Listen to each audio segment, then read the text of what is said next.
자, 오늘 설교 제목은 어떤 상황 속에서도 여호와께 부르짖으라 라는 말씀이고요. 1절부터 9절까지 말씀입니다. 우리 각자의 자리에서 우리 같이 성경 같이 좀 읽어보겠습니다. 시작. 여호와께 감사하라. 그는 선하시며 그 인자하심이 영원하시도다. 여호와의 손을 받은 자들은 이같이 말할지어다. 여호와께서 대적의 손에서 그들을 속량하사 동서남북 각 지방에서부터 모으셨도다. 그들이 광야 사막 길에서 방황하며 거주할 성을 찾지 못하고 그리고 목이 말라 그들의 영혼이 그들 안에서 피곤하였도다. 이에 그들이 근심 중에 여호와께 부르짖음에 그들의 고통에서 번지시고 또 바른 길로 인도하사 거주할 성읍에 이르게 하셨도다. 여호와의 인자하심과 인생에게 행하신 기적으로 말미암아 그를 찬송할지로다. 그가 사모하는 영혼에게 만족을 주시며 빈노에게 조것을 채우시리로다. 아멘. 오늘 말씀의 제목은요, 어떤 상황 속에서도 여호와께 부르짖으라 라는 설교 제목으로 오늘 우리 사랑하는 홍대샘물교회 여러분들과 말씀의 은혜를 나누려고 합니다. 여러분도 시편 107편을 보시면 아시겠지만 이 시편 107편이 43절까지 굉장히 많은 내용을 가지고 있어요. 그래서 사실은 이 전체를 다뤄야 하지만 저희가 시간상 그리고 저희 기도회와도 맞물려서 오늘은 9절까지 나누겠지만 오늘 전체의 좀 내용을 여러분들의 좀 간단하게 좀 소개를 좀 해드릴게요. 시편 이 107편의 1절에서 3절의 주제는요, 제가 좀 이렇게 제목을 좀 붙여봤어요. 구속받은 자들에게 여호와를 찬양할 것을 촉구하다. 하나님의 구원을 받고 구속을 받은 자들, 속박을 받은 자들아 여호와를 찬양하라. 이렇게 촉구하는 장면이 시편 107편 1절에서 3절의 내용입니다. 그리고 4절에서 9절의 내용은 광야 사막에서 여호와께 부르짖는 자를 건지시고 인도하시며 만족을 주시는 여호와를 찬양하라 라는 주제가 바로 오늘 저희가 함께 본문에서 다루게 될 4절에서 9절까지의 내용이에요. 그리고 10절부터 16절의 내용은 이게 참 은혜인데요. 하나님의 말씀을 거역한 자에게 환난을 주시지만 그들이 부르짖을 때에 환난에서 구원하시는 여호와를 찬양하라. 이게 바로 10절에서 16절까지의 주제입니다.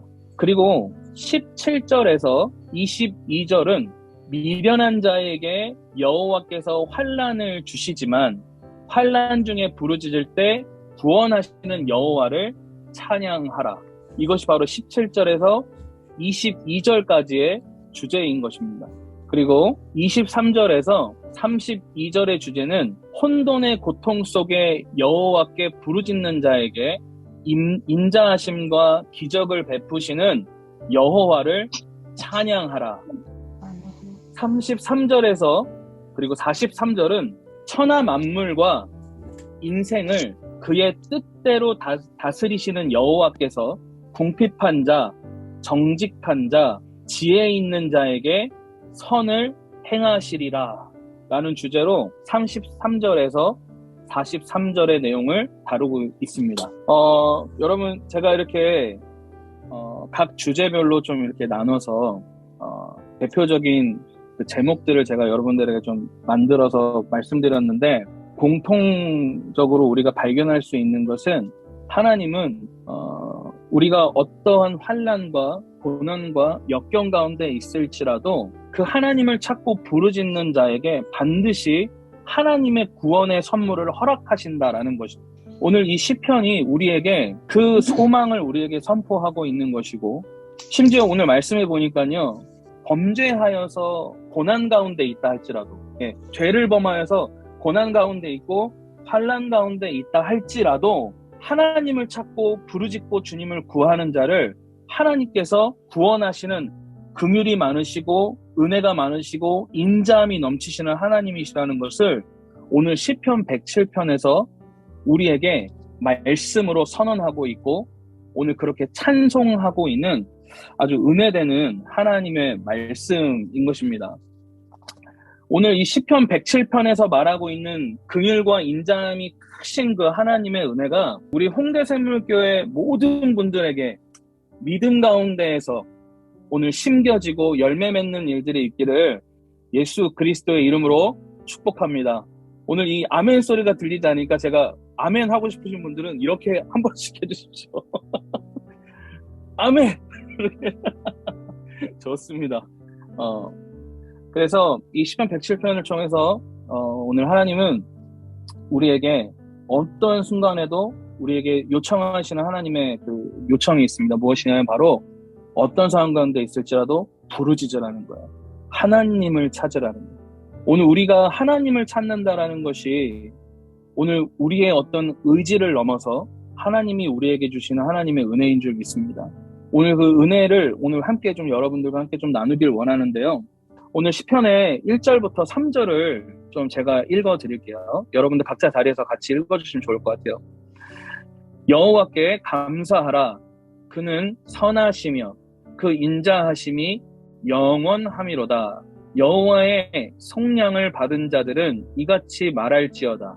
여호와께서 대적의 손에서 그들을 속량하사 동서남북 각 지방에서부터 모으셨도다 라고 되어 있습니다.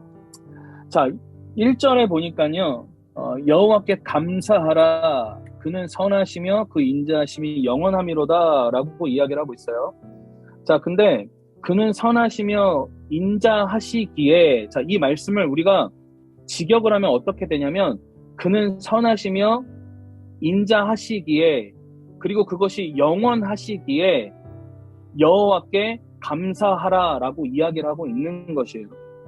그래서 이것에 이 감사할 것을 촉구하고 있는 감사하라 이것의 의미는 단지 그냥 감사합니다 라는 어떤 표현을 넘어서 우리의 인생이 다하는 날까지 지속적으로 여호와를 찬양하라는 의미를 가지고 있어요. 계속해서. 그래서 킹 제임스 버전에 보면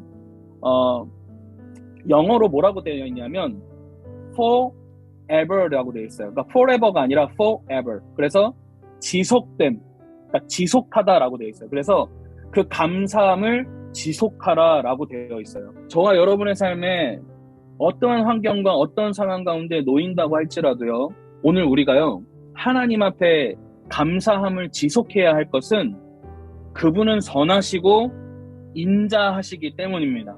오늘 여러분이 그것을 믿으셔야 돼요. 그 하나님은 선하시고 인자하시다. 자, 근데 여기서 선하시다라는 뜻은요, 히브리어로 토브라고 이야기를 하는데 이것은 하나님의 성품 그 자체를 나타내는 것이에요. 그래서 하나님 당신의 백성들에게 어떠한 상황 속에서도 하나님 당신의 긍휼을 베푸시고 은혜를 베푸시는 하나님이다 라고 이야기할 때 바로 이 토브, 선하시며 라고 이야기를 하는 거예요. 그리고 인자하심, 이것은 헤세드, 여러분 잘 아시죠? 헤세드. 근데 이 헤세드는 무슨 뜻이냐면요, 이 원어로 보면 한결같은 사랑을 뜻해요. 한결같은 사랑. 그래서 다시 말하면 언약을 바탕으로 한 사랑을 뜻하는 거예요. 언약을 바탕으로 한. 하나님이 우리에게 언약을 맺으시면 그 언약은 결코 변하지 않으신다는 거예요. 할렐루야. 오늘 그런 선하시며 인자하신 하나님이 우리와 함께 하시기 때문에 오늘 우리의 찬양과 우리의 예배는 계속해서 그분 앞에 지속적으로 감사함으로 올려드려야 된다라는 것을 오늘 뜻하고 있는 것이에요. 여러분, 우리 예레미야 11장 4절을 좀 한번 같이 좀 찾아서 보길 원합니다. 각자 자리에서요. 예레미야서 11장 4절입니다. 제가 읽어드릴게요. 이 언약은 내가 너희 조상들을 쇠풀무 애굽 땅에서 이끌어내던 날에 그들에게 명령한 것이라. 곧 내가 이르기를, 자, 여기서부터가 중요합니다. 이르기를, 너희는 내 목소리를 순종하고 나의 모든 명령을 따라 행하라. 그리하면 너희는 내 백성이 되겠고 나는 너희의 하나님이 되리라 라고 이야기를 하고 있어요. 자, 이것이 하나님께서 이스라엘 백성과 맺으신 언약인 것이죠. 근데 중요한 것이 있어요. 분명히 여기에서는 순종해야 하고 명령을 따라 행하라 라고 이야기를 했어요. 그러한 자들에게만 하나님이 이 언약을 지키시겠다라고 이야기를 했는데, 오늘 우리에게 참으로 은혜인 것은 그 명령을 지키지 않고 순종하지 않은 죄인인 이스라엘 백성들이 그러함에도 불구하고 하나님을 찾고 부르짖는 것까지도 하나님의 명령이었고 주님의 마음이었다라는 거예요. 그 마음이 하나님의 마음속에 있었기 때문에 이스라엘 백성들이 그 죄 가운데 있을 때에도, 그 죄로 말미암아 환난 가운데 있을 때라 할지라도 하나님을 찾을 수 있는 그 믿음의 행동이 있었기 때문에 그 이스라엘 백성이 하나님의 백성이 되고 그 하나님께서 이스라엘의 하나님이 되실 수 있었던 것입니다. 오늘 저와 여러분에게도요, 오늘 이 믿음, 하나님은 신실하시고 인자하신 하나님이라는 그 분명한 믿음이 오늘 우리 가운데 분명하게 심겨지길 예수 그리스도의 이름으로 축복합니다. 그리고 중요한 것은 이 선하시고 인자하신 것이 오늘 다시 본문으로 돌아서요, 시편 107편 1절에 뭐라고 합니까? 영원함이로다라고 되어 있어요. 영원한 것이에요. 저는 이 말씀 보면서 참 은혜가 됐습니다. 그분의 선하심과 인자하심이 어느 때에 나에게서 끊어지고 끊기는 것이 아니라 그 하나님의 사랑은 우리를 향해 영원토록 함께 하신다. 오늘 그 은혜가 저와 여러분 가운데 함께 마음속에 남아지는 일들이 있길 원합니다. 자, 그리고 2절입니다. 2절에 보니까 여호와의 속량을 받은 자들은 이같이 말할지어다. 여호와께서 대적의 손에서 그들을 속량하사라고 되어 있어요. 자, 여기서 오늘 우리가 좀 알아야 될 것은 시편 107편의 배경이 언제였냐라는 것이죠. 이 시편 107편의 배경은 그 바벨론 포로기 이후에 쓴 시예요. 바벨론의 포로로 잡혀 있었던 그 이스라엘 백성들이 다시 그들로부터 해방이 되고 나서, 그래서 여기서 말하는 이 대적은 바벨론을 염두해 둔 것으로 여러분들이 이해하시면 됩니다. 근데 이걸 단순히 우리에게서 적용할 때 포로기에 있었던 이스라엘 백성에서의 관점에서 우리가 적용할 것이 아니라, 이 대적이라는 이 단어가 사실 원어로 보면 슬픔, 곤경, 고통이란 뜻의 의미로도 사용이 됩니다. 그러니까 저와 여러분 이 말씀 통해서 무엇을 볼 수 있냐면, 우리가 믿음 가운데 하나님의 그 구원의 역사 속에 함께 주님과 동행하는 이 과정 속에 우리가 때론 죄를 지어서 그 죄로 말미암아서 나에게 어려움이 있고 환난이 있을 수도 있고,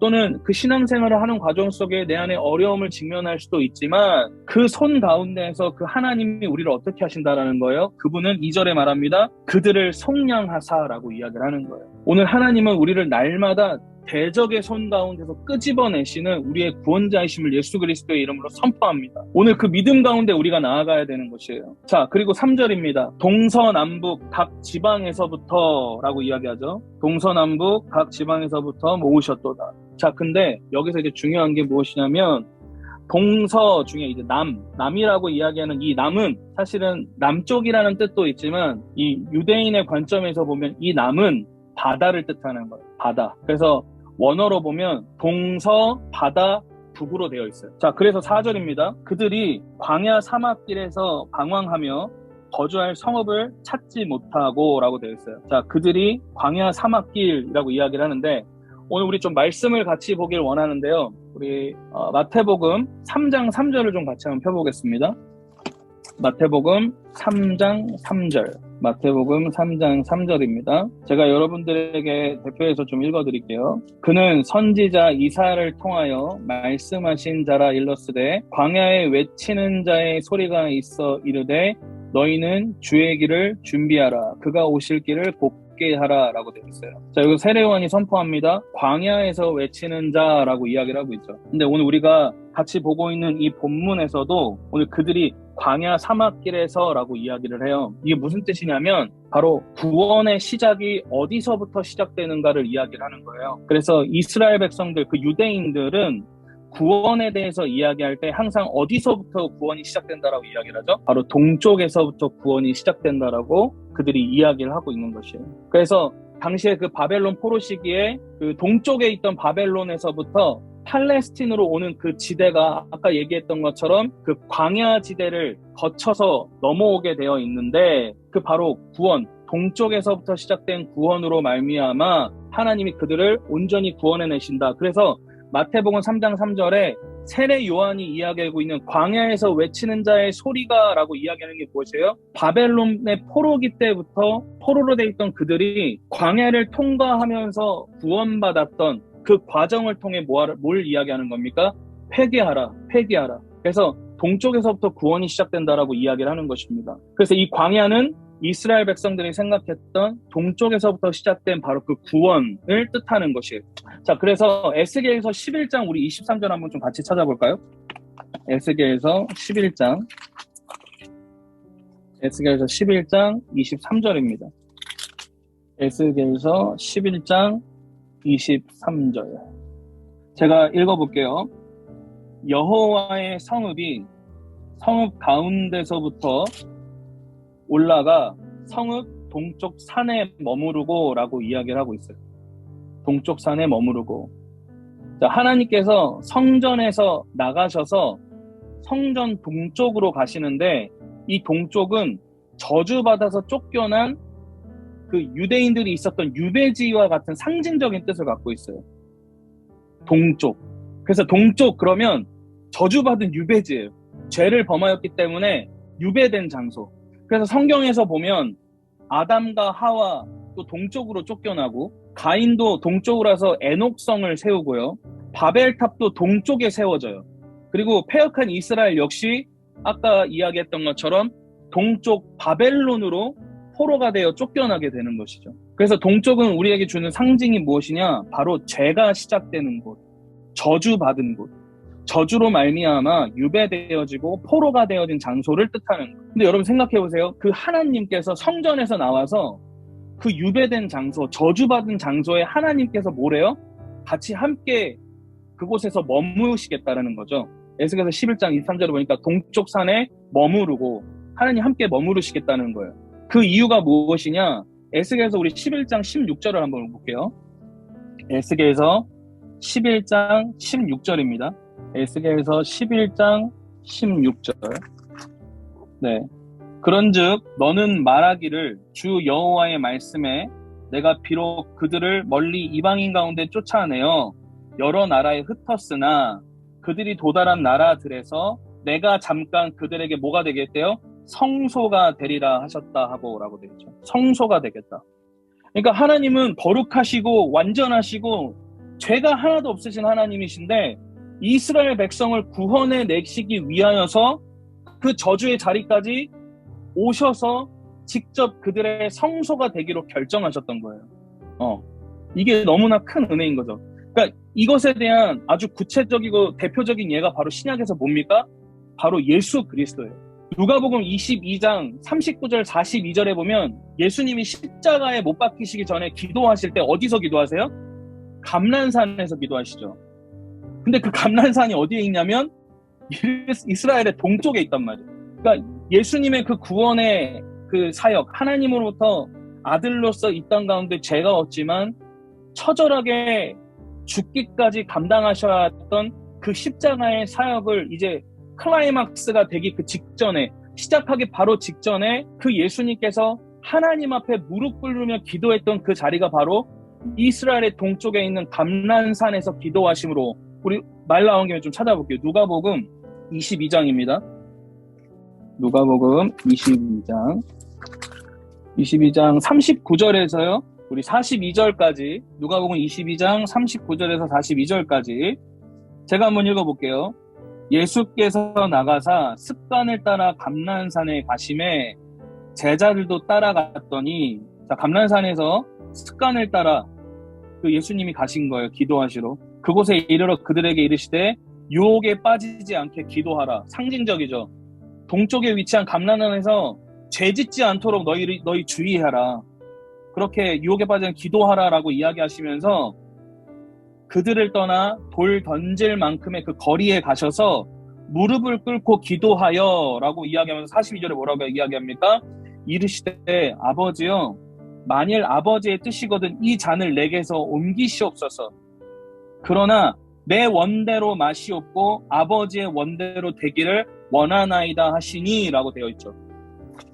바로 오늘 시편 이 107편에서 광야 사막길 같은, 그러니까 죄로 인하여서 환난과 고통과 역경과 어려움 속에 처해 있는 그 백성들을 구원해 주시기 위하여서 직접 그들의 성소가 되기 위해서 하나님께서 그 이스라엘 백성들이 사지각지로 퍼져 있는 그곳에 성소로 함께 하신 것 같이 예수님께서 이 감람산, 이 동쪽이 상징하는 이 죄로 말미암아 유배되어진 저주받은 그곳에 묶여있는 저와 여러분을 구원하시기 위하여서 상징적으로 그 감람산에서 십자가의 위대한 사역을 이루시기 위하여서 기도하심으로 그 십자가의 사역을 시작하시는 거예요. 오늘 그래서 예수님이 결국 뭐라고 이야기하십니까? 허나 하지만 내 뜻대로 하지 마시옵고 아버지의 뜻대로 하시옵소서라고 주님의 의지를 드려서 우리 그 포로에 잡혀있는 그 이스라엘 백성처럼 그 죄에 묶여있고 사망에 묶여있고 고통에 묶여있는 저와 여러분을 끄집어내시는 하나님의 은혜가 오늘 바로 이 시편 107편의 4절 광야와 사막길에서 방황하며 거주할 성읍을 찾지 못하는 우리의 모습을 빗대어서 이야기하고 있는 것입니다. 그리고 5절에 뭐라고 이야기합니까? 107편 5절에 줄이고 목이 말라 그들의 영혼이 그들 안에서 피곤하였도다. 이건 무슨 뜻입니까? 그들의 영혼이 그들 속에서 압도당하여서 쇠약해진 거, 어떠한 힘도 쓸 수 없을 만큼 너무 지쳐있고 너무 힘들어 있는 내 삶과 환경 속에서 이해할 수 없는 상황들, 어려운 그 상황 속에서 아무것도 할 수 없는 그 상황, 완전히 힘이 빠져서 어떤 것도 할 수 없는 그 상황 가운데 있다라는 것을 5절에서 이야기하면서 6절에 이야기합니다. 오늘 이게 중요한데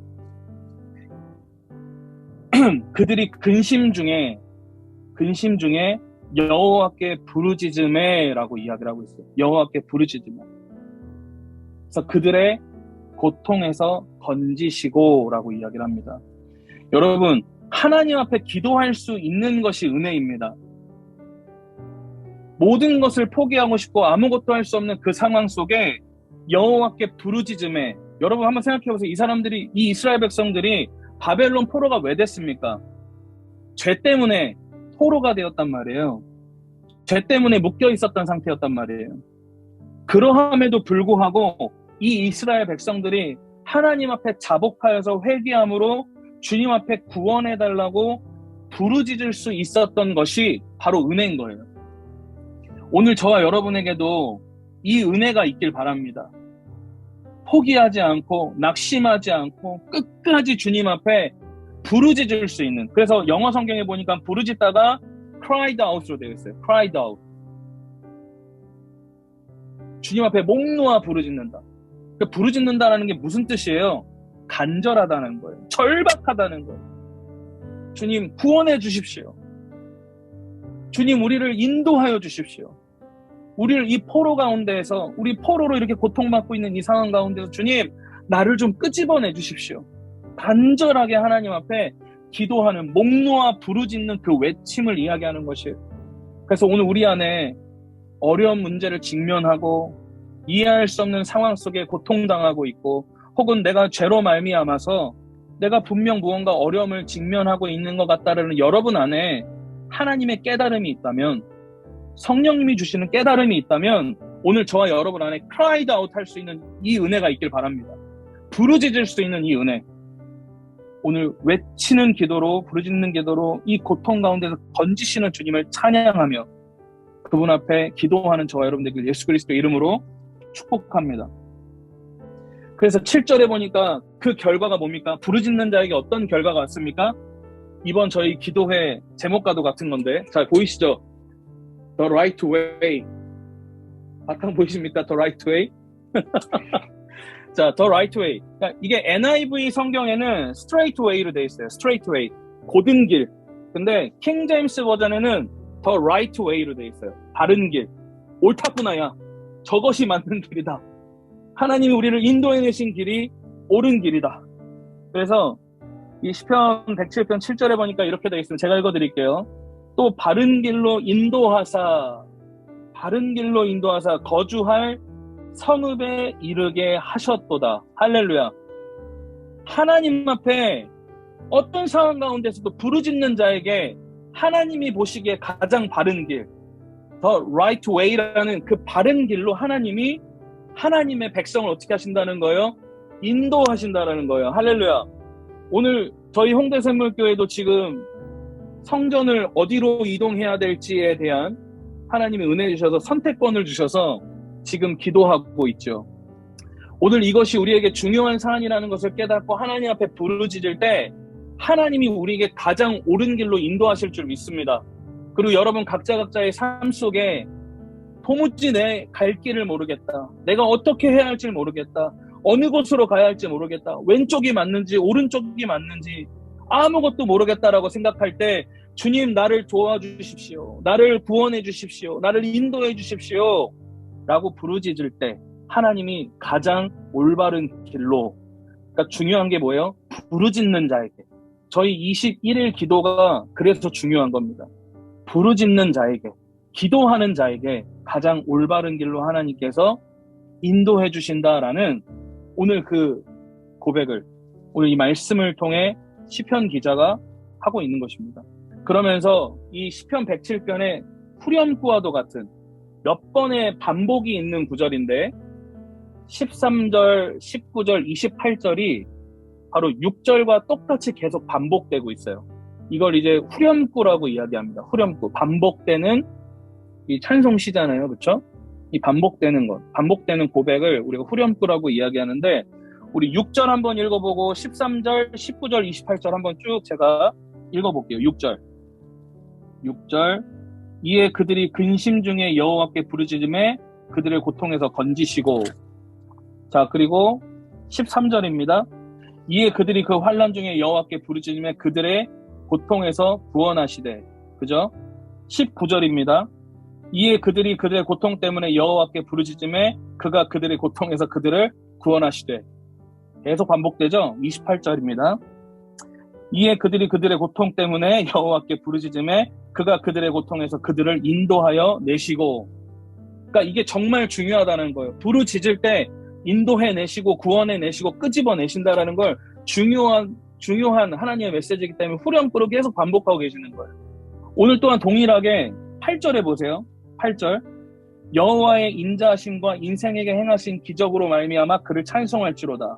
자, 이 8절도 역시 후렴구로 계속해서 이 시편 107편에 4번에 의해서 계속 반복이 되는데 8절, 15절, 21절, 31절이에요. 제가 한번 읽어볼게요. 8절.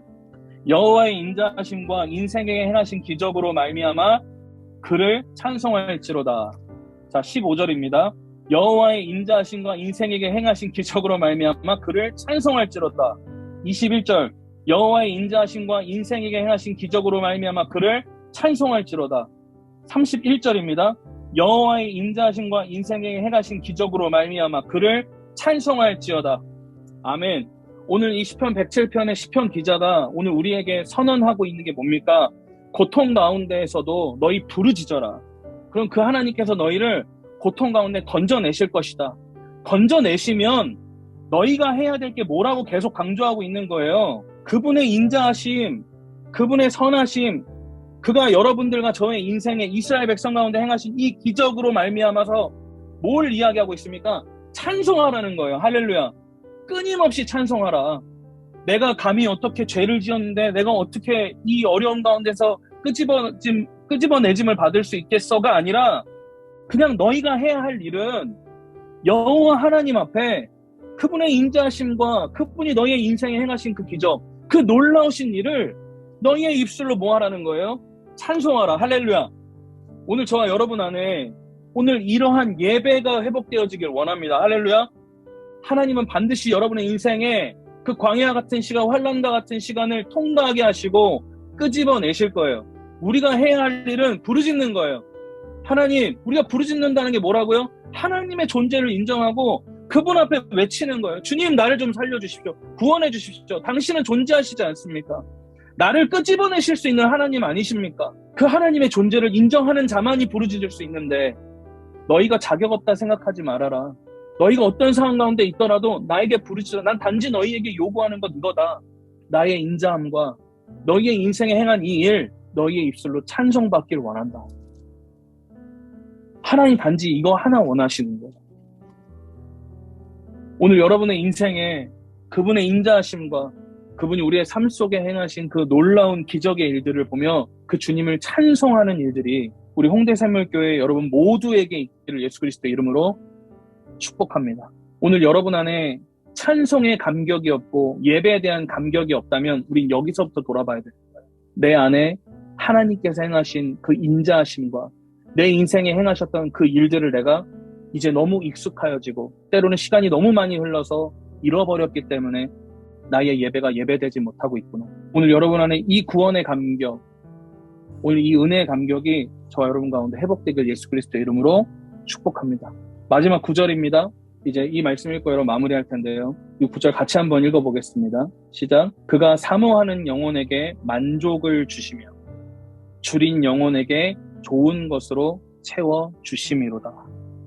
오늘 저와 여러분 안에 하나님을 향한 그 간절한 사모하는 마음들이 회복되기를 예수 그리스도의 이름으로 축복합니다. 오늘 그 하나님을 사모함으로 그 하나님을 찾아갈 때, 그 하나님을 구하고 그분을 대면하려 할 때 그 하나님께서는 우리에게 반드시 우리의 영혼을 좋은 것으로 채워주시고 우리를 만족해 하시는 하나님이신 것을 오늘 여러분과 함께 나누길 원합니다. 여러분 안에 영혼의 채워짐이 있길 원합니다. 근데 이 영혼이 우리 안에 채워지기 위해서는요, 저와 여러분 안에 필요한 것이 있습니다.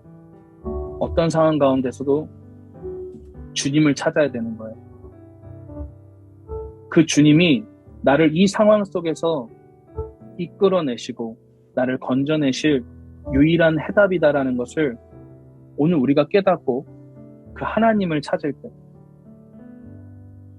오늘 그때 그렇게 부르짖을 때, 간절하게 그렇게 주님을 찾을 때 우리의 영혼에 만족을 주시는 하나님인 줄 믿습니다.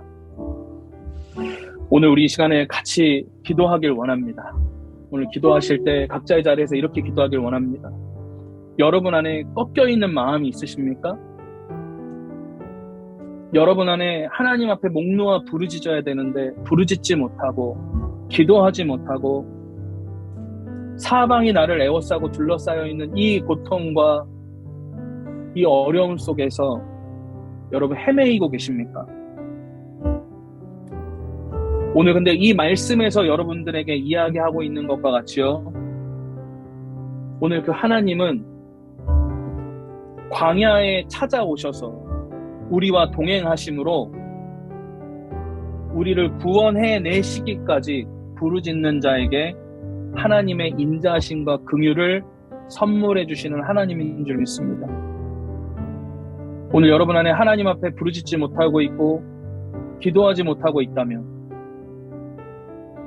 오늘 우리 시간에 하나님, 오늘 우리 안에 그 기도하는 믿음의 회복이 오늘 우리 가운데 회복될 수 있도록 주님 역사하여 주시옵소서. 오늘 그리고 또 한 가지, 오늘 저와 여러분 안에 하나님께서 우리의 인생에 행하셨던 그 일들을 잊어버리고 오늘 그 날마다 하나님의 인자하심을 고백하는 감격 속에 예배해야 함에도 불구하고 예배하지 못하고 있다면 오늘 다시금 여러분의 인생을 한번 돌아보길 원합니다. 하나님이 여러분의 인생을 어떻게 인도해 오셨는지. 오늘 그러므로 다시금 그 구원의 감격과 은혜의 감격 속에 하나님 앞에 예배함으로 말미암아서 오늘 9절에서 이야기함과 같이 오늘 그 사모하는 영혼에게 만족을 주시며 줄인 영혼에게 좋은 것을 채워주시는 그 하나님으로 우리를 채워주시옵소서. 오늘 그렇게 우리 각자의 자리에서 주님 앞에 우리 같이 기도하며 나아가시겠습니다. 기도합니다.